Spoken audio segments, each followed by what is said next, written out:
ನಮಸ್ಕಾರ ಎಲ್ರಿಗೂ. ನಾನಿವತ್ತು ಮೆಂತೆಕಾಳಿಂದ ನಮ್ಮ ಕೂದಲಿಗೆ ಏನೆಲ್ಲ ಉಪಯೋಗ ಉಂಟು ಅನ್ನೋದನ್ನು ನಿಮ್ಮ ಜೊತೆ ಶೇರ್ ಮಾಡ್ಕೊಳ್ತಾ ಇದ್ದೇನೆ. ಹಾಗೆಯೇ ಅದನ್ನು ಜಾಸ್ತಿಯಾಗಿ ಯೂಸ್ ಮಾಡಿದರೂ ಸಹ ಅದರಿಂದ ನಮಗೆ ಸೈಡ್ ಎಫೆಕ್ಟ್ ಏನು ಉಂಟಂತ ಹೇಳ್ತೇನೆ. ನಂತರ ಯಾರೆಲ್ಲ ಉಪಯೋಗಿಸ್ಬೋದು ಮತ್ತು ಯಾರೆಲ್ಲ ಉಪಯೋಗಿಸಬಾರ್ದು ಅನ್ನೋದನ್ನು ಸಹ ನಿಮ್ಮ ಜೊತೆ ಶೇರ್ ಮಾಡ್ಕೊಳ್ತಾ ಇದ್ದೇನೆ. ವಿಡಿಯೋ ಫುಲ್ ನೋಡಿ. ಮತ್ತು ಯಾರಾದರೂ ಹೊಸಬರು ನನ್ನ ಚಾನಲ್ ನೋಡ್ತಾ ಇದ್ದರೆ ಪ್ಲೀಸ್ ಸಬ್ಸ್ಕ್ರೈಬ್ ಮಾಡಿಕೊಂಡು ವಿಡಿಯೋ ನೋಡಿ, ಹಾಗೆಯೇ ಲೈಕ್ ಮಾಡಿ, ಶೇರ್ ಮಾಡಿ ಮತ್ತು ಕಮೆಂಟ್ ಮಾಡೋದನ್ನು ಮರಿಬೇಡಿ.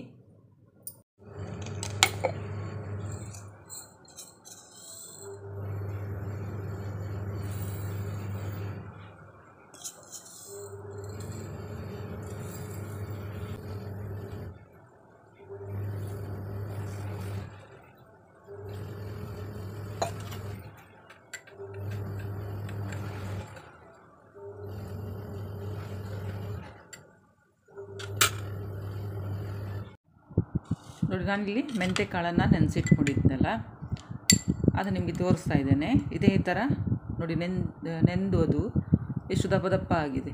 ಇದು ನೀವು ಓವರ್ ನೈಟ್ ನೆನೆಸಿಟ್ಕೊಳ್ಬೇಕಾಗ್ತದೆ. ಇದು ಬೆಳಿಗ್ಗೆನೇ ಮಾಡ್ಕೊಳ್ಬೇಕು, ಸಂಜೆ ಟೈಮಲ್ಲಿ ಮಾಡ್ಕೊಳ್ಬಾರ್ದು. ಯಾಕಂತೇಳಿದರೆ ಅವರಿಗೆ ಶೀತದ್ದು ಏನಾದರೂ ಪ್ರಾಬ್ಲಮ್ ಇದ್ದರೆ ಅದು ಶೀತ ಆಗಲಿಕ್ಕೆ ಸಹ ಇದಾಗ್ತದೆ, ಶೀತ ಸ್ಟಾರ್ಟ್ ಆಗ್ತದೆ. ಮತ್ತು ಸೈನಸ್ ಪ್ರಾಬ್ಲಮ್ ಇದ್ದರೆ ಸಹ ಜಾಸ್ತಿ ಆಗ್ತದೆ. ಆಮೇಲೆ ಪಿತ್ತದ್ದು ಪ್ರಾಬ್ಲಮ್ ಇದ್ದವರಿಗೆ ಸಹ ಜಾಸ್ತಿ ಆಗ್ತದೆ. ಅದಕ್ಕೇ ಇದು ನೀವು ಏನೇ ಇದರದ್ದು ಮೆಂತೆಕಾಳಿದ್ದು ನೀವು ಪೇಸ್ಟ್ ಮಾಡಿ ತಲೆಗೆ ಹಚ್ಕೊಳ್ಳೋದಿದ್ರೂ ಸಹ ನೀವು ಬೆಳಿಗ್ಗೆನೇ ಮಾಡ್ಕೊಳ್ಬೇಕು. ಮತ್ತು ಇದು ಬೆಳಿಗ್ಗೆ ಖಾಲಿ ಹೊಟ್ಟೆಗೆ ತಗೊಳ್ಳೋದ್ರಿಂದ ತುಂಬ ಉಪಯೋಗ ಉಂಟು. ಇದನ್ನು ನಾನು ತುಂಬ ಸಲ ನಿಮ್ಮ ಜೊತೆ ಶೇರ್ ಮಾಡ್ಕೊಂಡಿದ್ದೇನೆ. ಬೆಳಿಗ್ಗೆ ಎದ್ದ ತಕ್ಷಣ ನಾವು ಬ್ರಷ್ ಎಲ್ಲ ಮಾಡಿದ ನಂತರ ಖಾಲಿ ಹೊಟ್ಟೆಗೆ ನಿಮಗೆ ಇದು ತಿನ್ನಲಿಕ್ಕಾಗಲಿಲ್ಲ ಹೇಳಿದರೆ ಮೆಂತೆಕಾಳನ್ನು ಖಾಲಿ ಇದರದ್ದು ನೀರು ನೀವು ಕುಡಿಬೋದು. ಈಗ ಕೆಲವೊಬ್ಬರು ಅಂತೇಳಿ ಇಷ್ಟು ಮೆಂತೆ ತಿನ್ನಬೇಡಿ, ಅಂದರೆ ಫಸ್ಟ್ ಟೈಮ್ ನೀವು ತಿನ್ನೋದಿದ್ದರೆ ಒಂದು ಕಾಲು ಚಮಚದಷ್ಟು ನೆನೆಸಿದರೆ ಒಂದು ಅರ್ಧ ಚಮಚದಷ್ಟು ಆಗ್ತದೆ. ಅದು ಅಷ್ಟೇ ನೀವು ತಿಂದರೆ ಸಾಕಾಗ್ತದೆ. ಅಂದರೆ ಒಬ್ಬರಿಗೆ ಆಗೋದಿಲ್ಲ ಇದು ಕಹಿ ಅಂತೇಳಿ ಇದಾಗ್ತದಲ್ಲ, ಅದಕ್ಕೆ ನಾನು ಹೇಳೋದು ಖಾಲಿ ಹೊಟ್ಟೆಗೆ ನೀವು ತಿನ್ನೋದಿದ್ದರೆ ಸ್ವಲ್ಪ ನೆನೆಸಿ ಮತ್ತು ಆ ನೀರು ಕುಡಿದು ಇದನ್ನು ಅಗ್ದು ತಿನ್ಬೋದು. ಬೇಡ ಇದು ತಿನ್ನೋದಿಲ್ಲ ಅಂತೇಳಿದರೆ ನೀವು ಖಾಲಿ ನೀರು ಸಹ ಇದರದ್ದು ಕುಡಿಬೋದು. ಇದು ಕುಡಿಯೋದ್ರಿಂದ ನಮಗೆ ಎಸಿಡಿಟಿ ಪ್ರಾಬ್ಲಮ್ ಎಲ್ಲ ಇದ್ದರೆ ಕಮ್ಮಿ ಆಗ್ತಾ ಹೋಗ್ತದೆ. ಆಮೇಲೆ ಇದು ಸ್ಕಿನ್ನಿದು ಗ್ಲೋ ಬರ್ತದೆ ಸ್ಕಿನ್ನೆಲ್ಲ, ಮತ್ತು ಹೆಲ್ತಿಗೆ ತುಂಬ ಬೆನಿಫಿಟ್ ಉಂಟು. ಇದು ನೀವು ಖಂಡಿತ ಇದನ್ನು ಖಾಲಿ ಹೊಟ್ಟೆಗೆ ಆದಷ್ಟು ಸೇವನೆ ಮಾಡೋದು ತುಂಬ ಒಳ್ಳೆಯದು. ಆಮೇಲೆ ಶುಗರ್ ಇದ್ದವರಿಗೆ ಸಹ ತುಂಬ ಒಳ್ಳೆಯದಿದು. ತುಂಬ ಜನರಿಗೆ ಗೊತ್ತಿದೆ ಇದರ ಬಗ್ಗೆ ಎಲ್ಲ, ಜಾಸ್ತಿ ನಾನು ಅದ್ರ ಬಗ್ಗೆ ಅಂತ ಹೇಳಲಿಕ್ಕೆ ಹೋಗೋದಿಲ್ಲ. ಆದರೆ ಇದು ಖಾಲಿ ಹೊಟ್ಟೆಗೆ ಇದು ಕುಡಿಯೋದ್ರಿಂದ ತುಂಬ ಬೆನಿಫಿಟ್ ಉಂಟು. ಹಾಗೆಯೇ ಇದು ನಾವು ತಲೆ ಕೂದಲಿಗೆಲ್ಲ ಯಾವ ಥರ ಅಪ್ಲೈ ಮಾಡೋದು ಅಂತ ಹೇಳ್ತಾ ಹೋಗ್ತೇನೆ. ಅಂದರೆ ಒಬ್ಬೊಬ್ಬರಿಗೆ ಡ್ಯಾಂಡ್ರಫ್ ಇದು ಪ್ರಾಬ್ಲಮ್ ಇರ್ತದೆ, ಒಬ್ಬರಿಗೆ ತಲೆ ಕೂದಲು ತುಂಬ ಉದುರ್ತದೆ, ಅಂಥವ್ರು ಹೇಗೆ ಉಪಯೋಗಿಸ್ಕೊಳ್ಬೇಕು. ಆಮೇಲೆ ಹೇರ್ ಗ್ರೋತ್ ಆಗಲಿಕ್ಕೆ ಇದನ್ನು ಯಾವ ಥರ ನಾವು ಉಪಯೋಗ ಮಾಡ್ಕೊಳ್ಬೇಕು. ಮತ್ತು ತಲೆ ಕೂದಲು ರಫ್ ಆಗಿರ್ತದಲ್ಲ ಅವರಿಗೆ ಸಹ, ಅಂದರೆ ಒಬ್ಬೊಬ್ಬರು ಹೇರ್ಸಿದು ಒಂದೊಂದು ಪ್ರಾಬ್ಲಮ್ ಇರ್ತದಲ್ಲ, ಅವರಿಗೆಲ್ಲ ಅಂದರೆ ಯಾವ್ಯಾವ ಥರ ಮಾಡ್ಕೊಳ್ಬೇಕಂತೇಳಿ ನಾನು ನಿಮ್ಮ ಜೊತೆ ಶೇರ್ ಮಾಡ್ಕೊಳ್ತಾ ಹೋಗ್ತೇನೆ. ಖಂಡಿತ ಇಷ್ಟರಲ್ಲಿ ನಿಮಗೆ ಯಾವುದಾದ್ರದ್ದು ಪ್ರಾಬ್ಲಮ್ ಇದ್ದರೆ ನಾನು ಹೇಳಿದ ರೀತಿಯಲ್ಲಿ ನೀವು ಈ ಮೆಂತೆಯನ್ನು ಉಪಯೋಗಿಸಿ ನೋಡ್ಕೊಳ್ಳಿ. ಖಂಡಿತ ಇದರಿಂದ ತಲೆ ಕೂದಲು ಸಹ ಉದುರೋದು ಕಮ್ಮಿ ಆಗ್ತದೆ, ಹೇರ್ ಗ್ರೋತ್ ಆಗ್ತದೆ, ಆಮೇಲೆ ಡ್ಯಾಂಡ್ರಫ್ ಆಗೋದು ಕಮ್ಮಿ ಆಗ್ತದೆ, ಮತ್ತು ತಲೆ ತುರುಕಿ ಇದ್ರೂ ಸಹ ಕಮ್ಮಿ ಆಗ್ತದೆ, ಮತ್ತು ಹೇರ್ ಸ್ಮೂತ್ ಆಗ್ತದೆ. ಆದರೂ ಸಹ ಏನು ಮಾಡಿದರೂ ಸಹ ನಾವು ತಿನ್ನೋ ಫುಡ್ಡಲ್ಲಿ ಸಹ ನಮ್ಮ ಹೇರ್ ಗ್ರೋತ್ ಆಗಲಿಕ್ಕೆ ಸಹ ಚಾನ್ಸಸ್ ಉಂಟು. ಸೊಪ್ಪು ತರಕಾರಿ ಅಂಥದ್ದೆಲ್ಲ ಆದಷ್ಟು ನೀವು ತಿನ್ನೋದು ಫುಡ್ಡು ಸಹ ಸ್ವಲ್ಪ ನೋಡಿಕೊಂಡು ಇದು ಮಾಡಿ. ಅದ್ರ ಜೊತೆಯಲ್ಲಿ ಈ ಥರ ನಾವೊಂದು ಹೇರ್ ಪ್ಯಾಕ್ ಎಲ್ಲ ಮಾಡಿಕೊಂಡ್ರೆ ಸಹ ಅದರಿಂದ ಸಹ ಹೇರ್ ಗ್ರೋತ್ ಆಗ್ತದೆ. ಖಂಡಿತ ವಿಡಿಯೋ ನಿಮಗೆ ಇಷ್ಟ ಆಗ್ತದೆ, ವಿಡಿಯೋ ಫುಲ್ ನೋಡಿ. ನಿಮಗೆ ಕಹಿ ಅನಿಸಿದರೆ ಅದು ಸ್ವಲ್ಪ ಅದಕ್ಕೆ ಜೇನುತುಪ್ಪ ಹಾಕಿ ನೀವು ಕುಡಿದು ನೋಡಿ, ಅಂದರೆ ಅಷ್ಟು ಕಹಿ ಅನಿಸೋದಿಲ್ಲ ಅವಾಗ. ಮೆಂತೆಕಾಳಿಂದ ನಮಗೆ ಸೊಂಟ ನೋವು ಮತ್ತು ಕಾಲು ಗಂಟು ನೋವು ಅಂಥದ್ದೆಲ್ಲ ಇದ್ದರೆ ಖಂಡಿತ ಅದರಲ್ಲಿ ಪ್ರಾಬ್ಲಮ್ ಕಮ್ಮಿ ಆಗ್ತಾ ಹೋಗ್ತದೆ. ನೀವು ಟ್ರೈ ಮಾಡಿ ನೋಡಿ. ಈಗ ನಾನು ಹೇರ್ಸ್ ಬಗ್ಗೆ ಹೇಳ್ತೇನೆ, ಅಂದರೆ ಈ ಮೆಂತೆಕಾಳನ್ನು ನಾವು ಯಾವ ಥರ ನಾವು ಉಪಯೋಗಿಸ್ಕೊಳ್ಬೋದು ಅಂಥೇಳಿ. ಫಸ್ಟಿಗೆ ಬಂದು ಈಗ ನಮಗೆ ತಲೆ ಕೂದಲೆಲ್ಲ ತುಂಬ ಉದುರ್ತಾ ಉಂಟು ಅಂತ ಹೇಳುವವರಿಗೆ ನಾನು ಹೇಳೋದು, ಈಗ ನಾನು ಮೆಂತೆಕಾಳು ನಿಮಗೆ ತೋರಿಸಿದೆಯಲ್ಲ, ಅದನ್ನು ಓವರ್ ನೈಟ್ ನೀವು ನೆನೆಸಿಟ್ಕೊಳ್ಬೇಕು. ನಿಮ್ಮ ತಲೆ ಕೂದಲಿಗೆ ಎಷ್ಟು ಬೇಕಾಗ್ತದೆ ಅಂತೇಳಿ, ಅಂದರೆ ಒಂದು 2 ಚಮಚ ನೆನೆಸಿದರೆ ಸಾಕಾಗ್ತದೆ ಫುಲ್ ಹೇರ್ ಪ್ಯಾಕ್ ಹಾಕಲಿಕ್ಕೆ. ಓವರ್ ನೈಟ್ ನೀವು ನೆನೆಸ್ಕೊಳ್ತೀರಲ್ಲ, ನೆನೆಸಿ ಇಟ್ಟ ನಂತರ ನೀವು ಬೆಳಿಗ್ಗೆ ಅದನ್ನು ಮಿಕ್ಸಿ ಜಾರಲ್ಲಿ ಹಾಕಿ ಗ್ರೈಂಡ್ ಮಾಡ್ಕೊಳ್ಳಿ. ಅದಕ್ಕೆ ನೀವು ಸ್ವಲ್ಪ ನೀರು ಹಾಕಬೇಕು. ನೀರು ಹಾಕಿ ನೀವು ಅದನ್ನು ಗ್ರೈಂಡ್ ಮಾಡಿದ ನಂತರ ಸ್ವಲ್ಪ ದಪ್ಪ ಉಂಟಂತ ಹೇಳಿದರೆ ಸ್ವಲ್ಪ ನಿಂಬೆಹಣ್ಣಿನ ರಸ ಅದಕ್ಕೆ ಹಾಕಿ ಮಿಕ್ಸ್ ಮಾಡ್ಕೊಳ್ಳಿ. ಮಿಕ್ಸ್ ಮಾಡಿ ಮತ್ತು ನೀವು ತಲೆಗೆ ಫುಲ್ಲು ಪ್ಯಾಕ್ ಮಾಡಿ, ಅಂದರೆ ಈಗ ಸ್ವಲ್ಪ ಡಿವೈಡ್ ಮಾಡಿ ಮಾಡಿ ಮಾಡಿ ನೀವು ಹಚ್ಕೊಳ್ತಾ ಹೋಗಿ. ಆಮೇಲೆ ಫುಲ್ಲು ತಲೆ ಕೂದಲಿಗೆ ಸಹ ಹಚ್ಚಿ ನೀವು ಮತ್ತೆ ಒಂದು ಹೀಗೆ ತಲೆ ಕೂದಲೆಲ್ಲ ಫೋಲ್ಡ್ ಮಾಡಿ ಸ್ವಲ್ಪ ಹೊತ್ತು ಬಿಟ್ಟು ಮತ್ತೆ ನೀವು ತಲೆ ಸ್ನಾನ ಮಾಡ್ಕೊಳ್ಬೋದು. ನೀವು ಅಂದ್ಕೊಳ್ಬೋದು ಅದು ಸ್ವಲ್ಪ ಅಂಟಂಟಲ್ಲ ತೊಳೆಯುವಾಗ ಹೋಗ್ತದೆ ಅಂತೇಳಿ. ಖಂಡಿತ ಹೋಗ್ತದೆ, ಸ್ವಲ್ಪ ನೀರು ಜಾಸ್ತಿ ಬೇಕಾಗ್ಬೋದು ಅಂತೇಳಿ. ನಮ್ಮ ತಲೆ ಕೂದಲು ಒಳ್ಳೆದಾಗಬೇಕಿದ್ರೆ ನಾವು ಅದನ್ನು ಮಾಡಬೇಕಾಗ್ತದಲ್ವ. ಆಮೇಲೆ ನೀವು ಶಾಂಪು ಸಹ ಮೈಲ್ಡ್ ಆಗಿರುವಂಥ ಶಾಂಪೂನ ಯೂಸ್ ಮಾಡಿ, ಅದನ್ನು ಹಚ್ಚಿ ನೀವು ಒಂದು ಅರ್ಧ ಗಂಟೆ ಬಿಟ್ಟು ಮತ್ತೆ ನೀವು ತಲೆ ವಾಶ್ ಮಾಡ್ಕೊಳ್ಳಿ. ಇದರಿಂದ ನಿಮಗೆ ತಲೆ ಕೂದಲು ಉದುರೋದು ಕಮ್ಮಿ ಆಗ್ತಾ ಹೋಗ್ತದೆ. ಆಮೇಲೆ ನಮಗಿದು ಹೇರ್ಸ್ ಸ್ವಲ್ಪವೇ ಉಂಟು, ಜಾಸ್ತಿ ಇಲ್ಲ, ಹೇರ್ ಗ್ರೋತ್ ಆಗಬೇಕು ಅಂತ ಹೇಳುವವರಿಗೆ ನೀವು ತೆಂಗಿನ ಎಣ್ಣೆಯನ್ನು ಬಿಸಿ ಮಾಡ್ತೀರಲ್ವ, ತೆಂಗಿನ ಎಣ್ಣೆ ಬಿಸಿ ಮಾಡುವಾಗ ಈ ಮೆಂತೆಕಾಳನ್ನು ನೆನೆಸಿಡೋದಲ್ಲ, ಹಾಗೆಯೇ ಡ್ರೈ ಇರ್ತದೆ ನೋಡಿ ಮೆಂತೆಕಾಳು, ಅದನ್ನು ತೆಂಗಿನ ಎಣ್ಣೆಯಲ್ಲಿ ಹಾಕಿ ನೀವು ಕುದಿ ತರಿಸ್ಕೊಳ್ಳಿ. ಸ್ವಲ್ಪ ಕುದಿ ತರಿಸೋದು ಅಂತ ಹೇಳಿದರೆ ಸ್ವಲ್ಪ ಮೆಂತೆಕಾಳು ಕಲ್ಲರೆಲ್ಲ ಚೇಂಜ್ ಆಗ್ತದಲ್ಲ, ನೀವು ಅಷ್ಟರ ತನಕ ಅದನ್ನು ನೀವು ಸ್ವಲ್ಪ ಕುದಿ ತರಿಸ್ಕೊಳ್ಬೇಕು. ಅದರ ನಂತರ ನೀವು ಗ್ಯಾಸೆಲ್ಲ ಆಫ್ ಮಾಡಿದ ನಂತರ ಸ್ವಲ್ಪ ಬಿಸಿ ಇರುವಾಗ, ಅಂದರೆ ನಮಗೀಗ ಉಗುರು ಬೆಚ್ಚಗೆ ಅಂತ ಹೇಳ್ತೀವಿ ನೋಡಿ, ಆ ಥರ ಎಣ್ಣೆ ಅಷ್ಟಾಗೋ ತನಕ ನೀವು ಹೊರಗಡೆ ಅದು ಕೆಳಗಡೆ ಇಟ್ಬಿಡಿ. ಉಗುರು ಬೆಚ್ಚಗೆ ಇರುವಾಗ ಸ್ವಲ್ಪ ಎಣ್ಣೆ ತಗೊಂಡು ನೀವು ತಲೆಗೆ ಮಸಾಜ್ ಮಾಡ್ಕೊಳ್ಳಿ. ಮಸಾಜ್ ಮಾಡಿಕೊಂಡು ನೀವು ಓವರ್ ನೈಟ್ ಬಿಟ್ಟರೂ ಅಡ್ಡಿಲ್ಲ, ಮತ್ತು ಇಲ್ಲ ಅಂತ ಹೇಳಿದ್ರೆ 1-2 ತಾಸು ಬಿಟ್ಟು ಮತ್ತೆ ನೀವು ತಲೆ ಸ್ನಾನ ಮಾಡ್ಕೊಳ್ತಾ ಬನ್ನಿ. ಹೀಗೆ ಮಾಡೋದರಿಂದ ತಲೆ ಕೂದಲು ಗ್ರೋತ್ ಆಗ್ತದೆ ಬೇಗ. ಖಂಡಿತ ಟ್ರೈ ಮಾಡಿ ನೋಡಿ. ಒಂದು ವೇಳೆ ನಿಮಗೆ ಈ ಥರ ಬಿಸಿ ಮಾಡೋದು ಬೇಡ ಅಂತೇಳಿದರೆ ತೆಂಗಿನ ಎಣ್ಣೆಯಲ್ಲಿ ಹಾಗೆಯೇ ನೀವು ಹಸಿ ಬೀಜನ ಇದು ಮೆಂತೆಕಾಳು ಉಂಟಲ್ಲ, ಮೆಂತೆಕಾಳನ್ನು ಹಾಗೆಯೇ ಹಾಕಿಟ್ಬಿಡಿ. ಅದು ಮಾತ್ರ ತುಂಬ ದಿನ, ಅಂದರೆ ಒಂದು 3 ವಾರ ಆದರೂ ನೀವು ಹಾಗೆಯೇ ಬಿಟ್ಬಿಡಬೇಕಾಗ್ತದೆ. ಅಂದರೆ ತೆಂಗಿನ ಎಣ್ಣೆಯಲ್ಲಿ ಮೆಂತೆಕಾಳಿದು ಸತ್ವ ಎಲ್ಲ ತೆಂಗಿನ ಎಣ್ಣೆಯಲ್ಲಿ ಹೋಗಬೇಕು. ಅಷ್ಟು ದಿನ ನೀವು ಇಟ್ಟು ಮತ್ತೆ ನೀವು ಯೂಸ್ ಮಾಡ್ಕೊಳ್ಬೋದು. ಹಾಗೆ ಸಹ ಮಾಡ್ಬೋದು, ಇದು ಈಸಿ ಮಾತ್ರ. ನಾನು ಹೇಳೋದ್ರಲ್ಲಿ ತೆಂಗಿನ ಎಣ್ಣೆ ಬಿಸಿ, ಅಂದರೆ ಇದು ಮೆಂತೆಕಾಳು ಹಾಕಿ ಬಿಸಿ ಮಾಡೋದು ಈಸಿ. ಮತ್ತು ನೀವು ಬೇಕಾದರೆ ಸೋಸಿ ನೀವು ಒಂದು ಬಾಟಲಲ್ಲಿ ಸ್ಟಾಕ್ ಮಾಡಿ ಇಡ್ಬೋದು, ಇಲ್ಲ ಹಾಗೆಯೇ ಇಡ್ಬೋದು, ಏನು ತೊಂದರೆ ಇಲ್ಲ. ಆದರೆ ನೀವು ಯಾವಾಗಲೂ ಸಹ ನೀವು ತಲೆಗೆ ಹಚ್ಕೊಳ್ಳೋದಿದ್ರೆ ಸ್ವಲ್ಪ ಎಣ್ಣೆ, ನಿಮ್ಗೆ ಎಷ್ಟು ಬೇಕೋ ಅಷ್ಟು ಎಣ್ಣೆ ತೆಗೆದು ಸ್ವಲ್ಪ ಬೆಚ್ಚಗೆ ಮಾಡಿ ಮತ್ತು ನೀವು ತಲೆ ಕೂದಲಿಗೆ ಹಚ್ಕೊಳ್ತಾ ಬನ್ನಿ. ಇದರಿಂದ ಸಹ ನಿಮ್ಮ ತಲೆ ಕೂದಲು ಗ್ರೋತ್ ಆಗಲಿಕ್ಕೆ ಸ್ಟಾರ್ಟ್ ಆಗ್ತದೆ. ಇದು 3ನೇದು ಬಂದು ಒಬ್ಬೊಬ್ಬರಿಗೆ ನೋಡಿ ತಲೆ ಸ್ನಾನ ಮಾಡಿದರೂ ಸಹ ಒಂಥರ ಎಣ್ಣೆ ಪಸೆ ಥರ ಇರ್ತದೆ ತಲೆಯಲ್ಲೆಲ್ಲ, ಒಬ್ಬರಿಗೆ ಇರ್ತದೆ. ಹಾಗೆಯೇ ನೀವು ಬೇಕಾದ್ರೆ ಒಬ್ಸರ್ವ್ ಮಾಡಿ ನೋಡಿ. ಈಗ ನಾನು ಸ್ವಲ್ಪ ಇಲ್ಲಿ ಎಣ್ಣೆ ಹಾಕಿದ್ದೇನೆ, ಇಲ್ಲ ಅಂತೇಳಿದರೆ ಸಹ ಒಬ್ಬರಿಗೆ ಬೆಳಿಗ್ಗೆ ಅದರದ್ದು ಪೇಸ್ಟ್ ಮಾಡ್ಕೊಳ್ಳಿ. ಪೇಸ್ಟ್ ಮಾಡಿ ನೀವು ಅದನ್ನು ತಲೆಗೆ ಅಪ್ಲೈ ಮಾಡ್ಕೊಳ್ಬೇಕು. ತಲೆಗೆ ಅಪ್ಲೈ ಮಾಡಿ ಸ್ವಲ್ಪ ಹೊತ್ತು ಬಿಟ್ಟು ಮತ್ತೆ ನೀವು ಮೈಲ್ಡ್ ಶಾಂಪೂ ಯೂಸ್ ಮಾಡ್ಕೊಳ್ಬೋದು. ಶಾಂಪೂಯಿಂದ ಕ್ಲೀನಾಗಿ ತೊಳ್ಕೊಂಡ್ರೆ ನೀವು ಅದು ಯಾವಾಗಲೂ ತಲೆ ಸ್ನಾನ ಮಾಡಿದಾಗ ಒಂಥರ ಎಣ್ಣೆ ಪಸೆ ಇರ್ತದೆ ನೋಡಿ, ಅದು ಕಮ್ಮಿ ಆಗ್ತಾ ಬರ್ತದೆ. ಖಂಡಿತ ಟ್ರೈ ಮಾಡಿ ನೋಡಿ. ಇದರಿಂದ ನಿಮಗೆ ಕೂದಲು ಉದುರುದು ಅಂಥದ್ದೆಲ್ಲ ಆಗೋದಿಲ್ಲ. ಆದರೆ ತುಂಬ ಬಿಸಿ ನೀರು ಸ್ನಾನ ಮಾಡಲಿಕ್ಕೆ ಹೋಗಬೇಡಿ. ಹಾಗೆಯೇ ತಲೆ ಸ್ನಾನ ಮಾಡಿದ ತಕ್ಷಣ ಬಾಚ್ಕೊಳ್ಳಿಕ್ಕೆ ಹೋಗಬೇಡಿ. ಹಾಗೆ ಮಾಡಿದರೆ ನಿಮ್ಮ ತಲೆ ಕೂದಲು ಉದುರಲಿಕ್ಕೆ ಸ್ಟಾರ್ಟ್ ಆಗ್ತದೆ. ಮತ್ತು ತಲೆಗೆ ನಾವು ಎಣ್ಣೆ ಹಾಕ್ತೀವಲ್ವ, ಎಣ್ಣೆ ಹಾಕಿದ ತಕ್ಷಣ ಸಹ ಬಾಚ್ಕೊಳ್ಳಿಕ್ಕೆ ಹೋಗಬಾರ್ದು. ಇದರಿಂದ ಸಹ ತಲೆ ಕೂದಲು ಉದುರಲಿಕ್ಕೆ ಸ್ಟಾರ್ಟ್ ಆಗ್ತದೆ. ಮತ್ತು ನಾನು ನಿಮಗೆ ಯಾವಾಗಲೂ ಹೇಳ್ತೇನೆ, ಅದು ಬಟರ್ಫ್ಲೈ ಕ್ಲಿಪ್ ಎಲ್ಲ ಸಿಗ್ತದೆ, ಅದು ಜಾಸ್ತಿ ಯೂಸ್ ಮಾಡಲಿಕ್ಕೆ ಹೋಗಬೇಡಿ. ಅಂದರೆ ಅದು 24 hours ಅವರು ಹಾಗೆಯೇ ಆ ಕ್ಲಿಪ್ಪಲ್ಲಿ ಇರ್ತಾರೆ, ಅದರಿಂದ ಸಹ ತಲೆ ಕೂದಲು ಉದುರ್ತದೆ. ಆದಷ್ಟು ನೀವು ಈ ಥರ ರಬ್ಬರ್ ಸಿಗ್ತದಲ್ಲ, ಇದನ್ನು ಜಾಸ್ತಿ ಯೂಸ್ ಮಾಡಿಕೊಂಡು ತಲೆ ಕೂದಲನ್ನು ಕಾಪಾಡ್ಕೊಳ್ಳಿ ಅಂತ ಹೇಳ್ತೇನೆ ನಾನು. ಒಬ್ಬೊಬ್ಬರಿಗೆ ತಲೆ ಕೂದಲು ಡ್ರೈ ಆಗಿರ್ತದೆ, ನೀವು ನೋಡಿರ್ಬೋದು. ಅವರಿಗೆ ಎಣ್ಣೆ ಹಾಕಿದರೂ ಒಂದೇ, ಅಥವಾ ತಲೆ ಸ್ನಾನ ಮಾಡಿ ಕಂಡೀಷ್ನರ್ ಹಾಕಿ ತಲೆ ಸ್ನಾನ ಮಾಡಿದರೂ ಒಂದೇ, ಒಂಥರ ಡ್ರೈ ಆಗಿರ್ತದೆ. ಮತ್ತು ತಲೆ ತುರುಕೆ ತುಂಬ ಇರ್ತದೆ ಅಂಥವರಿಗೆ. ಈ ಡ್ರೈ ಹೇರ್ ಇದ್ದವರಿಗೆ ತಲೆ ತುರುಕೆ ತುಂಬ, ಅಂದರೆ ಅವರು ಕರೆಕ್ಟಾಗಿ ಎಣ್ಣೆ ಎಲ್ಲ ಹಾಕೋದಿಲ್ಲ, ಹಾಗಾಗಿ ಅವ್ರದ್ದು ತಲೆ ಕೂದಲು ಬೇಗ ಹಾಳಾಗ್ತದೆ. ಅಂಥವರಿಗೆ ನಾನು ಹೇಳೋದು ಅಂತೇಳಿದರೆ, ಇದು ಮೆಂತೆಕಾಳು ಉಂಟಲ್ಲ, ಸೇಮು ಓವರ್ ನೈಟು ನೆನೆಸಿಟ್ಕೊಳ್ಳಿ. ನೆನೆಸಿಟ್ಟು ನೀವು ಬೆಳಿಗ್ಗೆ ಅದನ್ನು ಗ್ರೈಂಡ್ ಮಾಡಿ, ಸ್ವಲ್ಪ ನೀರು ಹಾಕಿ ಗ್ರೈಂಡ್ ಮಾಡಿ. ಅದಕ್ಕೆ ಮಾತ್ರ ನೀವು ಮೊಟ್ಟೆದು ಎಲ್ಲೋ ಉಂಟಲ್ಲ, ಎಲ್ಲೋ ಕಲರ್ ಮಾತ್ರ ಅದಕ್ಕೆ ಆ್ಯಡ್ ಮಾಡಬೇಕು. ವೈಟ್ ಹಾಕಬೇಡಿ, ಎಲ್ಲೋ ಕಲರ್ ಮಾತ್ರ ಹಾಕಿ ಚೆಂದ ಮಿಕ್ಸ್ ಮಾಡಿ. ಇದಕ್ಕೆ ಅಂದರೆ ಮೆಂತೆಕಾಳಿದು ಪೇಸ್ಟಿಗೆ ಚೆಂದ ಮಾಡಿ ಮಿಕ್ಸ್ ಮಾಡಿ ಮತ್ತೆ ನೀವು ತಲೆಗೆ ಅಪ್ಲೈ ಮಾಡಿ. ಅಪ್ಲೈ ಅಂತೇಳಿದರೆ ಫುಲ್ಲು ಮಾಸ್ಕ್ ಥರ, ಈಗ ನಾವು ಫೇಸ್ ಪ್ಯಾಕ್ ಎಲ್ಲ ಹಾಕ್ತೇವಲ್ವ, ಹಾಗೆಯೇ ತಲೆಗೆ ಚೆಂದ ಮಾಡಿ ಅದನ್ನು ಪ್ಯಾಕ್ ಹಾಕಿ, ಅದೆಲ್ಲ ಪೇಸ್ಟೆಲ್ಲ ಚೆಂದ ಮಾಡಿ ಅದಂತ ಒಂದು ಅರ್ಧ ಗಂಟೆ ಬಿಟ್ಟು ನೀವು ತಲೆ ಸ್ನಾನ ಮಾಡ್ಕೊಳ್ಳಿ ಉಗುರು ಬೆಚ್ಚಗೆ ನೀರಲ್ಲಿ. ಶಾಂಪೂ ಹಾಕಿ. ಇನ್ನೊಂದು ಪ್ರಾಬ್ಲಮ್ ಎಲ್ಲರಿಗೂ ಸಹ ಆಗುವಂಥದ್ದೇ ಡ್ಯಾಂಡ್ರಫ್. ಇದು ತಲೆ ಹೊಟ್ಟುಂಟಲ್ಲ ಅದಕ್ಕೆ ನೀವೇನು ಮಾಡಿ ಹೇಳಿದೆ, ಈ ಸೇಮ್ ಇದನ್ನು ಮೆಂತೆಕಾಳನ್ನು ಪೇಸ್ಟ್ ಮಾಡ್ಕೊಳ್ಳಿ. ಸ್ವಲ್ಪ ಮೊಸರು ಹಾಕಿ ಪೇಸ್ಟ್ ಮಾಡಿ. ಅದನ್ನು ನೀವು ತಲೆಗೆ ಹಚ್ತಾ ಬನ್ನಿ. ವಾರಕ್ಕೆ ಒಂದು 2-3 ಸಲ ಆದರೂ ಆ ಥರ ಮಾಡ್ತಾ ಬಂದರೆ ತಲೆ ಹೊಟ್ಟು ಕಮ್ಮಿ ಆಗ್ತಾ ಹೋಗ್ತದೆ.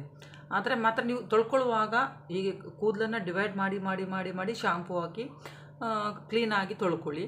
ಹಾಗೆ ಅಂದರೆ ಅದರದ್ದು ಪೀಸ್ ಸ್ವಲ್ಪ ಆದರೂ ಸಹ ಇದ್ದರೂ ಸಹ ಪುನಃ ನಿಮಗೆ ತಲೆ ತುರಿಕೆ ಸ್ಟಾರ್ಟ್ ಆಗ್ಬೋದು. ಹಾಗಾಗಿ ನೀವು ತಲೆ ವಾಶ್ ಮಾಡುವಾಗ ಕ್ಲೀನಾಗಿ ತಲೆ ವಾಶ್ ಮಾಡ್ಕೊಳ್ಳಿ. ಹಾಗೆ ಮಾಡ್ತಾ ಬಂದರೆ ನಿಮಗೆ ಡ್ಯಾಂಡ್ರಫ್ ಇದು ಕಮ್ಮಿ ಆಗ್ತಾ ಬರ್ತದೆ. ಮತ್ತು ಹೇರ್ ಗ್ರೋತ್ ಸಹ ಆಗ್ತದೆ, ಹೇರ್ ಶೈನಿಂಗ್ ಸಹ ಆಗ್ತದೆ, ಮೊಸರು ಹಾಕಿರ್ತೇವಲ್ವ. ಆಮೇಲೆ ಇದು ತಲೆ ತುರುಕಿ ಏನಿದ್ರು ಸಹ ಅದು ಸಹ ಕಮ್ಮಿ ಆಗ್ತದೆ. ಅದರಿಂದ ನಾನು ಇಷ್ಟು ನಿಮಗೆ ಹೇಳಿದೆ. ಒಬ್ಬರಿಗೆ ಒಂದೊಂದು ಪ್ರಾಬ್ಲಮ್ ಇರುವಾಗ ಯಾವ ಥರ ನಾವು ಮಾಡ್ಕೊಳ್ಬೇಕಂತೇಳಿ. ನಿಮಗೆ ಏನು ಪ್ರಾಬ್ಲಮ್ ಉಂಟಂತೇಳಿ ಅದನ್ನು ನೀವು ನೋಡಿಕೊಂಡು ಮತ್ತು ಈಗ ನಾನು ಹೇಳಿದ್ರಲ್ಲಿ ನಿಮಗೆ ಯಾವುದು ಸೂಟ್ ಆಗ್ತದಲ್ಲಿ ಆ ಥರ ಮಾಡಿ. ಇನ್ನೊಮ್ಮೆ ಅಂತೇಳಿ ಹೇಳ್ತಾ ಇದ್ದೇನೆ ನಾನು, ನಿಮಗೆ ಒಂದು ವೇಳೆ ಮೆಂತೆ ಕಾಳಿದು ಅಲರ್ಜಿ ಇದ್ದರೆ ಖಂಡಿತ ನೀವು ಸ್ವಲ್ಪ ಪೇಸ್ಟ್ ಮಾಡಿದಂಥ ಸ್ವಲ್ಪ ಸ್ಕಿನ್ನಿಗೆ ಹಚ್ಚಿ ನೋಡಿ. ನಿಮಗೆ ಏನಾದರೂ ತುರ್ಕೆ ಎಲ್ಲ ಆಗ್ತಾ ಉಂಟಂತೇಳಿ ಹಚ್ಚಲಿಕ್ಕೆ ಹೋಗಬೇಡಿ. ಆಗೋದಿಲ್ಲ, ಅದು ತುರ್ಕೆ ಎಲ್ಲ ಬರೋದಿಲ್ಲ ಮೆಂತೆ ಕಾಳಿಂದ ಎಲ್ಲ, ಅಲರ್ಜಿ ಕಮ್ಮಿ. ಆದರೆ ನೀವು ಹೊಟ್ಟೆಗೆ ಸಹ ತೊಗೊಳ್ಳುವಾಗ ಸಹ ಸ್ವಲ್ಪ ನೋಡಿಕೊಂಡು ತೊಗೊಳ್ಳಿ. ಹೆಲ್ತಿಗೆ ಒಳ್ಳೆಯದು ಹೌದು. ಜಾಸ್ತಿ ತೊಗೊಂಡ್ರೆ ಅದು ಸಹ ನಮಗೆ ಸೈಡ್ ಎಫೆಕ್ಟ್ ಜಾಸ್ತಿ ಆಗ್ತದೆ. ಇನ್ನು ನೆಕ್ಸ್ಟ್ ಬಂದು ಇದು ಗ್ರೈಂಡ್ ಮಾಡಿ ಏನು ತಲೆಗೆಲ್ಲ ಪ್ಯಾಕ್ ಮಾಡಲಿಕ್ಕಿಲ್ಲ. ಇದು ನಾನು ಹೇಳಿದ್ದಲ್ಲ ಆವಾಗಲೇ, ನಿಮಗೆ ಖಾಲಿ ಹೊಟ್ಟೆಗೆ ಆ ನೀರು ಕುಡಿತಾ ಬಂದರೆ ಮತ್ತು ಆ ಮೆಂತೆಕಾಳನ್ನು ತಿಂತಾ ಬಂದರೆ ನಮ್ಮ ಹೇರ್ ಸಹ ಶೈನಿಂಗ್ ಆಗಲಿಕ್ಕೆ ಸ್ಟಾರ್ಟ್ ಆಗ್ತದೆ. ಖಂಡಿತ ನೀವು ಮಾಡಿ ನೋಡಿ, ಮತ್ತೆ ನೀವು ನನಗೆ ಕಮೆಂಟ್ ಮಾಡಿ ಹೇಳ್ತೀರಿ ನೀವು ಹೇಳಿದ್ದು ಕರೆಕ್ಟ್ ಅಂತೇಳಿ. ಮತ್ತು ನಮ್ಮ ಹೆಲ್ತ್ ಸಹ ತುಂಬ ಗ್ರೋತ್ ಆಗ್ತದೆ ಅದರಿಂದ ಸಹ. ಸ್ವಲ್ಪ ಪೇನೆಲ್ಲ ಕಮ್ಮಿ ಆಗ್ತಾ ಬರ್ತದೆ ಗಂಟು. ಅಂದರೆ ಎಸಿಡಿಟಿ, ಕೆಲವೊಮ್ಮೆ ನಮಗೆ ಎಸಿಡಿಟಿ ಗ್ಯಾಸ್ಟ್ರಿಕ್ಕಿಂದ ಕೆಲವೊಂದು ಪ್ರಾಬ್ಲಮ್ ಸ್ಟಾರ್ಟ್ ಆಗ್ತದಲ್ಲ, ಇದರಿಂದ ನಮಗೆ ಕಮ್ಮಿ ಆಗ್ತಾ ಹೋಗ್ತದೆ. ಖಂಡಿತ ಟ್ರೈ ಮಾಡಿ ನೋಡಿ ಇದನ್ನು. ಅಂದರೆ ಇದು ಕುಡಿತಾ ಬಂದರೆ ನಿಮಗೆ ಸ್ಕಿನ್ನು ಗ್ಲೋ ಆಗ್ತದೆ ಮತ್ತು ಹೇರ್ಸ್ ಸಹ ಶೈನಿಂಗ್ ಆಗಲಿಕ್ಕೆ ಸ್ಟಾರ್ಟ್ ಆಗ್ತದೆ. ಅಂದರೆ ಅದು ರಾತ್ರಿ ನೆನೆಸಿಟ್ಟು ಓವರ್ನೈಟ್ ನೆನೆಸಿಟ್ಟು ಬೆಳಿಗ್ಗೆ ಖಾಲಿ ಹೊಟ್ಟೆಗೆ ಅದರದ್ದು ನೀರು ಕುಡಿತಾ ಬಂದರೆ, ಮತ್ತು ಅದರ ಸ್ವಲ್ಪ ಬೀಜ ಸಹ ನೀವು ತಿನ್ಬೋದು. ಮೆಂತೆಕಾಳು ಉಂಟಲ್ಲ ಅದು ಸಹ ಸ್ವಲ್ಪ ತಿನ್ಬೋದು. ಆಗೋದು ಚಿಕ್ಕ ಏಜಲ್ಲಿ ಮಕ್ಕಳಿಗೆಲ್ಲ ತಲೆ ಕೂದಲು ವೈಟ್ ಆಗ್ತದಲ್ಲ, ಅಂಥವರಿಗೆ ನಾನು ಹೇಳೋದು ಸೇಮು ಓವರ್ನೈಟ್ ನೀವು ಇದನ್ನು ನೆನೆಸಿಟ್ಕೊಳ್ಳಿ. ಮೆಂತೆಕಾಳು ಮತ್ತು ಇದು ಕರಿ ಲೀವ್ಸ್ ಉಂಟಲ್ಲ, ಒಗ್ಗರಣೆ ಸೊಪ್ಪು, ಅದು ಎರಡೂ ಸಹ ಮಿಕ್ಸ್ ಮಾಡಿ ನೀವು ಪೇಸ್ಟ್ ಮಾಡಿ ತಲೆಗೆ ಅಪ್ಲೈ ಮಾಡಿ ಒಂದು 30 ನಿಮಿಷ ನೀವು ಬಿಟ್ಟುಬಿಡಿ. ಪೇಸ್ಟನ್ನು ಹಚ್ಚಿ ಒಂದು ಅರ್ಧ ಗಂಟೆ ಬಿಟ್ಟು ಮತ್ತೆ ನೀವು ತಲೆ ಸ್ನಾನನ ಮಾಡ್ಕೊಳ್ಳಿ. ಇದು ಮಾತ್ರ ತಣ್ಣೀರಲ್ಲಿ ಸ್ನಾನ ಮಾಡಿದರೆ ಒಳ್ಳೆಯದು. ತುಂಬ ತಣ್ಣ ಅಲ್ಲ, ತಣ್ಣೀರು ಮಾಮೂಲಿ ಟ್ಯಾಬಲ್ಲಿ ಬರ್ತಲ್ಲ ಆ ನೀರಲ್ಲಿ ತಲೆ ಸ್ನಾನ ಮಾಡಿದರೆ ಒಳ್ಳೆಯದು. ನಿಮಗೆ ಆಗೋದಿಲ್ಲ ಹೇಳಿದರೆ ಉಗುರು ಬೆಚ್ಚಗೆ ನೀರಲ್ಲಿ ತಲೆ ಸ್ನಾನ ಮಾಡಿ ಮೈಲ್ಡ್ ಆಗಿರುವಂಥ ಶಾಂಪು ಯೂಸ್ ಮಾಡಿ. ಅದು ಸ್ವಲ್ಪ ಅಂತೇಳಿದರೆ ವೈಟ್ ಆಗೋ ಹೇರ್ಸ್ ಉಂಟಲ್ಲ ಸ್ವಲ್ಪ ಬ್ಲ್ಯಾಕ್ ಆಗ್ತಾ ಬರ್ತದೆ. ಮತ್ತು ಬ್ಲ್ಯಾಕ್ ಹೇರ್ ಇದ್ದದ್ದು ವೈಟ್ ಆಗೋದಿಲ್ಲ, ಬೇಗ ವೈಟ್ ಆಗೋದಿಲ್ಲ. ಆದರೆ ಒಂದು ಏಜ್ ಆದ ನಂತರ ವೈಟ್ ಆಗ್ತದೆ. ಆದರೆ ಚಿಕ್ಕ ಮಕ್ಕಳಿಗೆ ನಾನು ಹೇಳೋದು ಆದಷ್ಟು ನೀವು ಮನೆಯಲ್ಲಿ ಈ ಥರ ಮಾಡ್ತಾ ಬನ್ನಿ. ಒಂದು ಮೆಂತೆಕಾಳು ಎಣ್ಣೆಯಲ್ಲಿ ಹಾಕಿಟ್ಕೊಂಡು ಆ ಎಣ್ಣೆನ ಯೂಸ್ ಮಾಡ್ತಾ ಬನ್ನಿ. ಆಮೇಲೆ ಈ ಮೆಂತೆಕಾಳು ಮತ್ತು ಕರಿಬೇವಿನ ಸೊಪ್ಪನ್ನು ಪೇಸ್ಟ್ ಮಾಡಿ ಹಚ್ಚಿ ಸ್ವಲ್ಪ ಹೊತ್ತು ಬಿಟ್ಟು ತಲೆ ಸ್ನಾನ ಮಾಡಿ. ಇದರಿಂದ ಬ್ಲ್ಯಾಕ್ ಹೇರು ವೈಟ್ ಆಗೋದಿಲ್ಲ ಬೇಗ. ಅದನ್ನು ಆದಷ್ಟು ಮಾಡ್ತಾ ಬನ್ನಿ. ಕೆಲವರಿಗೆ ನೋಡಿ ಹೇರ್ ಕಟ್ ಆಗಿರ್ತದೆ, ಒಂಥರ ಡ್ಯಾಮೇಜ್ ಥರ ಹೇರ್ ಇರ್ತದಲ್ಲ, ಅಂದರೆ ಹೀಗೆ ಉದ್ದ ಇರೋದಿಲ್ಲ, ಹೇರ್ಸ್ ಕಟ್ಟಾಗಿ ಒಂಥರ ಡ್ಯಾಮೇಜ್ ಆಗಿರ್ತದಲ್ಲ, ಅಂಥವರಿಗೆ ನಾನು ಹೇಳೋದು ಇದು ಬೆಸ್ಟ್ ರೆಮಿಡಿ. ಇದು ಡ್ಯಾಮೇಜ್ ಹೇರ್ ಅಂತಲ್ಲ, ಯಾರು ಬೇಕಾದರೂ ಮಾಡ್ಕೊಳ್ಬೋದು. ಇದು ಸಹ ನೀವು ಈಗ ಮೆಂತೆಕಾಳು ರಾತ್ರಿ ನೆನೆಸಿಡ್ತೀರಲ್ಲ ಓವರ್ನೈಟು, ಅದಕ್ಕೆ ಮಾತ್ರ ನೀವು ತೆಂಗಿನ ಹಾಲನ್ನು ಹಾಕಿ ಗ್ರೈಂಡ್ ಮಾಡ್ಕೊಳ್ಬೇಕು. ಪೇಸ್ಟನ್ನು ನೀವು ತಲೆಗೆ ಹಚ್ತಾ ಬನ್ನಿ. ಆದರೆ ತಲೆಗೆ ಹಚ್ಚಿದ ನಂತರ ಒಂದು ತೆಳುವಾಗಿರುವಂಥ ಟವಲ್ ಏನಾದರೂ ನೀವು ಸುತ್ತಕೊಳ್ಳಿ. ಅದರ ನಂತರ ನೀವು ಒಂದು ಅರ್ಧ ಗಂಟೆ ಬಿಟ್ಟು ತಲೆ ಸ್ನಾನ ಮಾಡ್ಕೊಳ್ಳಿ. ಇದು ಸಹ ತಣ್ಣೀರಲ್ಲಿ ಮಾಡಿದರೆ ಒಳ್ಳೆಯದು. ಒಂದು ವೇಳೆ ನಿಮಗೆ ಆಗೋದಿಲ್ಲ ಅಂತ ಹೇಳುವವರು ಜಾಸ್ತಿ, ಅಂದರೆ ನಾನು ಹೇಳ್ತಾ ಇದ್ದೇನೆ, ಇನ್ನೊಂದು ಸಲ ಹೇಳ್ತೇನೆ ನೋಡಿ, ಸೈನಸ್ ಪ್ರಾಬ್ಲಮ್ಮು ಕೋಲ್ಡ್ದು ಪ್ರಾಬ್ಲಮ್ ಇದ್ದವರು ತುಂಬ ಹೊತ್ತು ಬಿಡಬೇಡಿ ಮೆಂತೆಕಾಳು ಹಚ್ಚಿ. ಆಮೇಲೆ ಈ ಚಳಿಗಾಲ, ಮಳೆಗಾಲ ಅಥವಾ ಸಂಜೆ ಟೈಮಲ್ಲಿ ಸಹ ಹಚ್ಚಲಿಕ್ಕೆ ಹೋಗಬೇಡಿ. ಆದಷ್ಟು ನೀವು ಬೆಳಿಗ್ಗೆ ಟೈಮಲ್ಲಿ ಇದನ್ನು ಮಾಡ್ಕೊಳ್ಳಿ. ಆಮೇಲೆ ಅದೇ ಶಾಂಪೂ ಹಾಕಿ ನೀವು ತಲೆ ಸ್ನಾನ ಮಾಡ್ಕೊಳ್ಳಿ, ಉಗುರು ಬೆಚ್ಚಗೆ ನೀರು ಹಾಕಿ. ಹೀಗೆ ಮಾಡ್ತಾ ಬಂದರೆ ನಿಮಗೆ ಡ್ಯಾಮೇಜ್ ಹೇರ್ ಕಮ್ಮಿ ಆಗ್ತಾ ಹೋಗ್ತದೆ ಮತ್ತು ಹೇರ್ ಗ್ರೋತ್ ಆಗ್ತದೆ. ಇದರಿಂದ ಸಹ ಖಂಡಿತ ಟ್ರೈ ಮಾಡಿ. ಖಾಲಿ ನಮಗೆ ತಲೆ ಕೂದಲು ಗ್ರೋತ್ ಆಗಲಿಕ್ಕೆ ಹಾಗೆ ಅಂತೇಳಿ ನಾವು ಯೂಸ್ ಮಾಡ್ತೇವೆ. ಆದರೆ ಇದು ಕಂಡೀಷ್ನರ್ ಆಗಿ ಸಹ ನಾವು ಇದನ್ನು ಯೂಸ್ ಮಾಡ್ಬೋದು. ಕಂಡೀಷ್ನರ್ ಅಂತೇಳಿದರೆ ತಲೆಗೆ ಎಣ್ಣೆ ಇರಬಾರ್ದು, ಎಣ್ಣೆ ಹಾಕಿರಬಾರ್ದು. ಈಗ ನೆಕ್ಸ್ಟ್ ನಾವೇನಾದರೂ ಸ್ನಾನ ಮಾಡೋದಿದ್ರೆ ಮೊದಲನೇ ದಿನ ನಾವು ಎಣ್ಣೆ ಹಾಕ್ತೇವಲ್ಲ, ಎಣ್ಣೆ ಹಾಕಿರಬಾರ್ದು ತಲೆಗೆ. ನೀವು ಅಂದರೆ ಅದು ಸಹ ಗ್ರೈಂಡ್ ಮಾಡಿ ಒಂದು ಹಚ್ಚಿದ ನಂತರ ಒಂದು 30 ನಿಮಿಷ ಬಿಟ್ಟು ಮೈಲ್ಡ್ ಆಗಿರುವಂಥ ಶಾಂಪು ಯೂಸ್ ಮಾಡಿ ನಾವು ತಲೆ ಸ್ನಾನ ಮಾಡ್ತಾ ಬರಬೇಕು. ಇದರಿಂದ ಒಂಥರ ಸಿಲ್ಕಿ ಹೇರ್ ಥರ. ನಾವೀಗ ಕಂಡೀಷ್ನರ್ ಎಲ್ಲ ಹಾಕೋದು ಯಾಕೆ, ಹೇರ್ಸ್ ಎಲ್ಲ ಸ್ವಲ್ಪ ಸ್ಟ್ರೇಟ್ ಆಗಿರಲಿ, ಕಂಡೀಷ್ನರ್ ಎಲ್ಲ ಹಾಕಿದ ನಂತರ ಹಾಗಾಗ್ತದಲ್ಲ, ಹಾಗೆ ಆಗಲಿ ಅಂತೇಳಿ ಖಂಡಿತ ಟ್ರೈ ಮಾಡಿ ನೋಡಿ. ಇಷ್ಟು ಚಿಕ್ಕ ಕಾಳು ನೋಡಿ, ಅದು ಮೆಂತೆ, ಅದರಿಂದ ನಮಗೆ ಎಷ್ಟೊಂದು ಬೆನಿಫಿಟ್ ಉಂಟು. ತಲೆ ಕೂದಲಿಂದ ಹಿಡಿದು ನಮ್ಮ ಜೀವಕ್ಕೆ ಸಹ ತುಂಬ ಒಳ್ಳೆಯದಿದು. ಇಷ್ಟು ಬಂದು ಇದು ಕರ್ಲಿ ಹೇರ್ ಅವರಿಗೆ. ಇದನ್ನು ಮಾತ್ರ ನೀವು ಓವರ್ನೈಟ್ ನೆನೆಸಿಟ್ಕೊಳ್ಳುವಾಗ ತಣ್ಣೀರಲ್ಲಿ ನೆನೆಸಬಾರ್ದು, ಬಿಸಿನೀರಲ್ಲೇ ನೆನೆಸಿಟ್ಕೊಳ್ಳಿ. ಬಿಸಿನೀರಲ್ಲಿ ನೆನೆಸಿಟ್ಟು ನೆಕ್ಸ್ಟ್ ಡೇ ಅದನ್ನು ಪೇಸ್ಟ್ ಮಾಡಲಿಕ್ಕೆ ಬೇಡ. ಅದು ನೀರು ಉಂಟಲ್ಲ, ಸ್ವಲ್ಪ ಲೋಳೆ ರಸದ ಥರ ಇರ್ತದೆ. ಆ ನೀರನ್ನು ನೀವು ತಲೆ ಕೂದಲಿಗೆ ಅಪ್ಲೈ ಮಾಡಿಕೊಂಡು ಸ್ವಲ್ಪ ಹೊತ್ತು ಬಿಟ್ಟು ನೀವು ತಲೆ ಸ್ನಾನ ಮಾಡ್ತಾ ಬನ್ನಿ. ಇದರಿಂದ ಕರ್ಲಿ ಹೇರ್ ಇದ್ದು ಸಹ ಸ್ವಲ್ಪ ಕರ್ಲಿ ಹೇರ್ ಕಮ್ಮಿ ಆಗ್ತಾ ಹೋಗ್ತದೆ. ಅದರಿಂದ ಖಂಡಿತ ಟ್ರೈ ಮಾಡಿ ನೋಡಿ. ಇನ್ನು ಅಂತೇಳಿದರೆ, ನೀವು ಯಾವಾಗಲೂ ಸಹ ಈ ಮೆಂತೆಕಾಳು ನೆನೆಸಿಟ್ಕೊಳ್ಳುವಾಗ ಒಮ್ಮೆ ತೊಳೆದು ಮತ್ತೆ ನೀವು ನೆನೆಸಿಟ್ಕೊಳ್ಳಿ. ಯಾಕಂತೇಳಿದರೆ ಅದರಲ್ಲಿ ಸ್ವಲ್ಪ ಡಸ್ಟ್ ಎಲ್ಲ ಇರ್ತದಲ್ಲ. ಯಾಕಂದ್ರೆ ನಾವು ಹೊಟ್ಟೆಗೆ ಸಹ ಒಮ್ಮೆ ತಗೊಳ್ಳುವಾಗ ಸಹ ಡಸ್ಟೆಲ್ಲ ನಮ್ಮ ಒಳಗಡೆ, ಬಾಡಿ ಒಳಗಡೆ ಹೋಗ್ತದೆ. ತಲೆ ಕೂದಲಿಗೆ ಸಹ ಹಾಗೆಲ್ಲ ಹಚ್ಚಬಾರ್ದು. ಯಾವಾಗಲೂ ನೆನಪಲ್ಲಿ ನೀವು ಅದನ್ನು ನೆನೆಸಿಟ್ಕೊಳ್ಳುವಾಗ ಕ್ಲೀನಾಗಿ ತೊಳೆದು ಮತ್ತೆ ನೆನೆಸಿಟ್ಕೊಳ್ಳಿ. ಇದು ಯಾವುದೂ ಆಗಲಿಲ್ಲ ಅಂತ ಹೇಳಿದ್ರು ಸಹ ಇದು ಎಲ್ಲ ರೀತಿಯಲ್ಲಿ ನಮಗೆ ಇದಾಗ್ತದೆ. ಯಾವ ಥರದ್ದು ಹೇರ್ಸ್ ಇದ್ದರೂ ಸಹ ಒಂದು ಸ್ವಲ್ಪ ಒಂದು ಮುಷ್ಟಿಯಷ್ಟು ನೀವು ಮೆಂತೆಕಾಳನ್ನು ತಗೊಂಡು ನೆನೆಸಿಟ್ಕೊಳ್ಳಿ. ನಂತರ ಅದಕ್ಕೆ ಮೊಸರು ಮತ್ತು ಸ್ವಲ್ಪ ಲೆಮನ್ ಜ್ಯೂಸು, ಆಮೇಲೆ ಸ್ವಲ್ಪ ಹನಿ ಮತ್ತು ಸ್ವಲ್ಪ ನೀರು, ಅದನ್ನು ಸ್ವಲ್ಪ ಹಾಕಿ ನೀವು ಗ್ರೈಂಡ್ ಮಾಡ್ಕೊಳ್ಬೋದು. ಇಲ್ಲ ಗ್ರೈಂಡ್ ಮಾಡಿ ದಪ್ಪನೇ ಪೇಸ್ಟ್ ರೆಡಿ ಮಾಡಿ ಇದನ್ನೆಲ್ಲ ಅದಕ್ಕೆ ಆ್ಯಡ್ ಮಾಡಿ ಆಮೇಲೆ ನೀವು ಇದು ತಲೆ ಕೂದಲಿಗೆ ಹಚ್ಕೊಳ್ಬೋದು. ಅಂದರೆ ಚೆಂದ ಮಾಡಿ ನೈಸಾಗಿ ಪೇಸ್ಟ್ ಆಗಬೇಕಿದು. ಅದು ಹಚ್ಚಿ 1-3 ಗಂಟೆ ಬಿಟ್ಟು ಮತ್ತೆ ನೀವು ತಲೆ ವಾಶ್ ಮಾಡ್ಕೊಳ್ಬೋದು. ಇದು ಡ್ಯಾಂಡ್ರಫ್ ಸಹ ಕಮ್ಮಿ ಆಗ್ತದೆ, ಹೇರ್ ಫಾಲ್ ಆಗೋದು ಸಹ ಕಮ್ಮಿ ಆಗ್ತದೆ. ಖಂಡಿತ ಇದು ಎಲ್ಲದಕ್ಕೆ ಸಹ ಆಗ್ತದೆ. ಅಂದರೆ ಒಬ್ಬೊಬ್ಬರಿಗೆ ಒಂದೊಂದಂತಲ್ಲ, ಕೆಲವೊಬ್ಬರಿಗೆ ಎಲ್ಲ ಸಹ ಇರ್ತದೆ. ಡ್ಯಾಂಡ್ರಫ್ ಇರ್ತದೆ, ತಲೆ ಕೂದಲು ಉದುರ್ತದೆ, ಮತ್ತು ಕರ್ಲಿ ಹೇರ್ ಇರ್ತದೆ. ಅಂಥವರಿಗೆ ನಾನು ಹೇಳೋದು ಈ ಥರ ನೀವು ಮಾಡ್ಕೊಳ್ಬೋದು. ಈಗ ಇನ್ನೊಂದು ರೀತಿಯಲ್ಲಿ ಸಹ ಹೇಳ್ತೀನಿ ನೋಡಿ. ಈಗ ಮೆಂತೆಕಾಳು ನೀವು ಓವರ್ನೈಟ್ ನೆನೆಸಿಟ್ಕೊಳ್ತೀರಲ್ಲ, ಅದನ್ನು ಗ್ರೈಂಡ್ ಮಾಡ್ತೀರಲ್ಲ ಬೆಳಿಗ್ಗೆ, ಅದು ಗ್ರೈಂಡ್ ಮಾಡಿದಾಗ ಅದಕ್ಕೆ ಸ್ವಲ್ಪ ಮೊಸರು ಹಾಕಿ. ಅಂದರೆ ನಮ್ಮ ತಲೆ ಕೂದಲಿಗೆ ಎಷ್ಟು ಬೇಕಂದ್ರೆ ನಿಮ್ಗೆ ಒಂದೊಂದು ಅಂದಾಜು ಗೊತ್ತಾಗ್ತದಲ್ಲ. ಒಂದು ಮುಷ್ಟಿಯ ಅಥವಾ ತಲೆ ಕೂದಲು ಸ್ವಲ್ಪ ಇದ್ದವರಿಗೆ ಸ್ವಲ್ಪ ಸಾಕ್ತದೆ, ಜಾಸ್ತಿ ಇದ್ದವರಿಗೆ ಸ್ವಲ್ಪ ಜಾಸ್ತಿಯೇ ಬೇಕಾಗ್ತದೆ. ಅದಕ್ಕೆ ಸ್ವಲ್ಪ ಮೊಸರು ಹಾಕಿ, ಮತ್ತು ಆಲಿವ್ ಆಯಿಲ್ ಇದ್ದರೆ ಹಾಕಿ, ಇಲ್ಲ ಅಂತೇಳಿದರೆ ಸ್ವಲ್ಪ ಹನಿ ಸಹ ಹಾಕಿ. ಅದಕ್ಕೆ ಹನಿ ಹಾಕೋದ್ರಿಂದ ತಲೆ ಕೂದಲು ವೈಟ್ ಆಗೋದಿಲ್ಲ. ಅಂದರೆ ಇದೆಲ್ಲ ನಾವು ಮಿಕ್ಸ್ ಮಾಡಿರ್ತೇವಲ್ವ, ಇದನ್ನು ನೀವು ತಲೆ ಕೂದಲಿಗೆ ಹಚ್ಚಿ 45 ನಿಮಿಷ ಬಿಟ್ಟು, 45 ಮಿನಿಟ್ಸ್ ಬಿಟ್ಟು ನೀವು ಮೈಲ್ಡ್ ಆಗಿರುವಂಥ ಶಾಂಪೂಲಿ ತಲೆ ವಾಶ್ ಮಾಡ್ತಾ ಬನ್ನಿ. ಇದರಿಂದ ಸಹ ನಮ್ಮ ತಲೆ ಕೂದಲು ಒಳ್ಳೆ ಗ್ರೋತ್ ಸಹ ಆಗ್ತದೆ. ಇನ್ನೊಂದು ಅಂತೇಳಿದರೆ, ನಿಮ್ಮ ಆಲ್ರೆಡಿ ತಲೆಗೆ ನೀವು ಎಣ್ಣೆ ಹಾಕಿದರೆ ಆ ಪೇಸ್ಟಿಗೆ ನೀವು ಎಣ್ಣೆ ಮಿಕ್ಸ್ ಮಾಡುವ ಅಗತ್ಯ ಇಲ್ಲ. ಅಂದರೆ ಆಲಿವ್ ಆಯಿಲ್ ನಾನು ಹೇಳಿದ್ದೆಲ್ಲ ಮಿಕ್ಸ್ ಮಾಡಲಿಕ್ಕೆ, ಅದನ್ನು ಹಾಕಬೇಕಂತೇನಿಲ್ಲ. ತಲೆ ಕೂದಲಿಗೆ ನೀವು ಎಣ್ಣೆ ಹಾಕಲಿಲ್ಲ ಹೇಳಿದರೆ ಆ ಪೇಸ್ಟಿಗೆ ಸ್ವಲ್ಪ ಆಲಿವ್ ಆಯಿಲನ್ನು ಮಿಕ್ಸ್ ಮಾಡಿ ನೀವು ಹಚ್ಕೊಳ್ತಾ ಬನ್ನಿ. ಇದರಿಂದ ಸಹ ನಿಮ್ಮ ತಲೆ ಕೂದಲು ಒಳ್ಳೆ ರೀತಿಯಲ್ಲಿ ಗ್ರೋತ್ ಆಗ್ತದೆ. ಖಂಡಿತ ಟ್ರೈ ಮಾಡಿ ನೋಡಿ. ಹಾಗೆಯೇ ನಿಮಗೆ ಈ ವಿಡಿಯೋ ಎಲ್ಲ ಇಷ್ಟ ಆಗಿದೆ ಅಂದ್ಕೊಳ್ತೇನೆ. ನಾನು ಇಷ್ಟು ಟಿಪ್ಸ್ ನಿಮ್ಗೆ ಹೇಳಿದ್ದೀನಿ. ಈಗ ಮೆಂತೆಕಾಳು ನಮ್ಮ ತಲೆ ಕೂದಲಿಗೆ ಯಾವ ಥರ ನಾವು ಉಪಯೋಗಿಸ್ಕೊಳ್ಬೋದು ಅಂತೇಳಿ. ಹಾಗೆಯೇ ನಾವು ಇದು ಆ ನೀರು ಖಾಲಿ ಹೊಟ್ಟೆಗೆ ತಗೊಳ್ಳೋದ್ರಿಂದ ಸಹ ನಮಗೆ ಎಷ್ಟೆಲ್ಲ ಲಾಭ ಉಂಟಂತೇಳಿ ಸಹ ಹೇಳಿದೆ. ಹಾಗೆಯೇ ಯಾರೆಲ್ಲ ತೊಗೊಳ್ಬಾರ್ದು ಅಂತ ಹೇಳಿದೆ. ಈಗ ಪ್ರೆಗ್ನೆಂಟ್ ಇದ್ದವರು ಅದನ್ನು ನೀರೆಲ್ಲ ಕುಡಲಿಕ್ಕೆ ಹೋಗಬೇಡಿ. ನೀವು ಡಾಕ್ಟ್ರಿಗೆ ಕನ್ಸಲ್ಟ್ ಆಗಿ ಮತ್ತು ಅದನ್ನು ನೀವು ಕುಡಿತಾ ಬನ್ನಿ. ಆಮೇಲೆ ತುಂಬ ಇದು ಪಿತ್ತ, ಅಲರ್ಜಿ ಇದ್ದವರು ಸಹ ಅದನ್ನು ತೊಗೊಳ್ಬೇಡಿ. ಅಂದರೆ ಅಪರೂಪಕ್ಕೆ ತೊಗೊಳ್ಳಿ, ಮತ್ತು ಡೈಲಿ ತೊಗೊಳ್ಳಿಕ್ಕೆ ಹೋಗಬೇಡಿ, ಮತ್ತು ಸ್ವಲ್ಪ ಜಾಸ್ತಿ ಆಗ್ಬೋದು ಅದರಿಂದ. ಅದಕ್ಕೆ ನಾನು ಹೇಳೋದು, ಸೈನಸ್ ಪ್ರಾಬ್ಲಮ್ ಇದ್ದವರು ಅಥವಾ ಮೈಗ್ರೇನ್ ಪ್ರಾಬ್ಲಮ್ ಇದ್ದವರು ಅಂಥವರೆಲ್ಲ ಸಂಜೆ ಟೈಮಲ್ಲಿ, ಮಳೆಗಾಲ ಚಳಿಗಾಲದಲ್ಲೆಲ್ಲ ಸ್ವಲ್ಪ ಅವಾಯ್ಡ್ ಮಾಡಿದರೆ ಆದಷ್ಟು ನೀವು ಬೆಳಿಗ್ಗೆ ಟೈಮಲ್ಲಿ, ಅಂದರೆ ಸ್ವಲ್ಪ ಬಿಸಿಲು ಇರುವಾಗಲೇ ನೀವು ಅದನ್ನೆಲ್ಲ ಅಪ್ಲೈ ಮಾಡಿಕೊಂಡು ತಲೆ ಸ್ನಾನ ಮಾಡೋದು ತುಂಬ ಒಳ್ಳೆಯದು. ಇನ್ನೊಂದು ಅಂತೇಳಿದರೆ, ಇದು ಜಾಸ್ತಿ ಕುಡಿತಾ ಬಂದರೆ ಕೆಲವೊಬ್ಬರಿಗೆ ಯೂರಿನು ತುಂಬ ಸ್ಮೆಲ್ ಇರ್ತದೆ.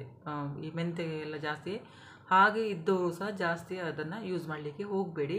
ಸ್ವಲ್ಪ ಸೈಡ್ ಎಫೆಕ್ಟ್ ಸಹ ಉಂಟು ಅಂತೇಳಿದರೆ ಅದಕ್ಕೊಂದು ಲಿಮಿಟ್ ಉಂಟಲ್ವ. ಒಂದು ಅರ್ಧ ಚಮಚ, 1/4 ಚಮಚ ಅಷ್ಟು ನಾವು ಮಾತ್ರ ಹೊಟ್ಟೆಗೆ ತೊಗೊಳ್ಬೇಕಾಗ್ತದೆ. ಹೀಗೆಲ್ಲ ನಿಮಗೇನಾದರೂ ಅದರಿಂದ ಪ್ರಾಬ್ಲಮ್ ಆಗ್ತಾ ಉಂಟಂದರೆ ಖಂಡಿತ ಅದನ್ನು ಯೂಸ್ ಮಾಡಲಿಕ್ಕೆ ಹೋಗಬೇಡಿ. ವಿಡಿಯೋ ನಿಮಗೆಲ್ಲರಿಗೂ ಸಹ ಇಷ್ಟ ಆಗಿದೆ ಅಂದ್ಕೊಳ್ತೇನೆ. ಆದಷ್ಟು ಶೇರ್ ಮಾಡಿ. ಅಂದರೆ ತಲೆ ಕೂದಲು ಪ್ರಾಬ್ಲಮ್ಮು ಎಲ್ಲರಿಗೂ ಸಹ ಇರ್ತದಲ್ಲ, ಕಮ್ಮಿ ಆಗ್ತಾ ಹೋಗಲಿ ಎಲ್ಲರಿಗೂ ಸಹ. ಹಾಗೆಯೇ ವಿಡಿಯೋ ನೋಡಿದ್ದಕ್ಕೆ ಥ್ಯಾಂಕ್ ಯು.